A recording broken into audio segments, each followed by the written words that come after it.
Analyzing past mental states. Psychology with past simple.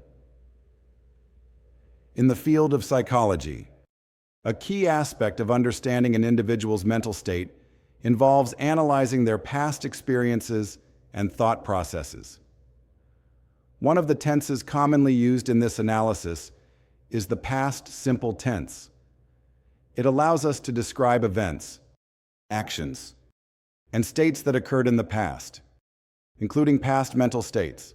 For example, one way to use the past simple tense in analyzing past mental states is to describe specific events or moments that influenced an individual's thoughts and emotions.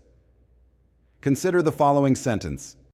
She remembered the moment she failed the test and felt overwhelmed with anxiety. In this example, the use of the past simple tense helps portray the specific event, failing the test, that led to the mental state of anxiety. Moreover, the past simple tense can also be used to describe the progression of past mental states. For instance, he thought he was capable of handling the situation, but then his confidence faded away when he faced challenges.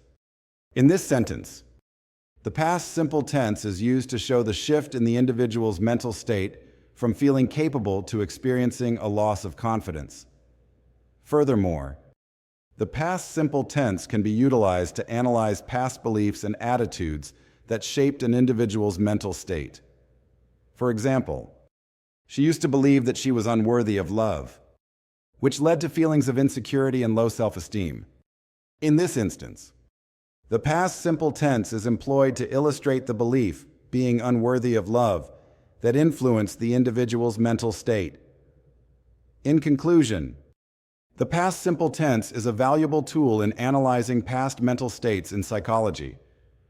By using this tense, we can describe specific events, track the progression of mental states, and explore past beliefs and attitudes that shape individuals' thoughts and emotions.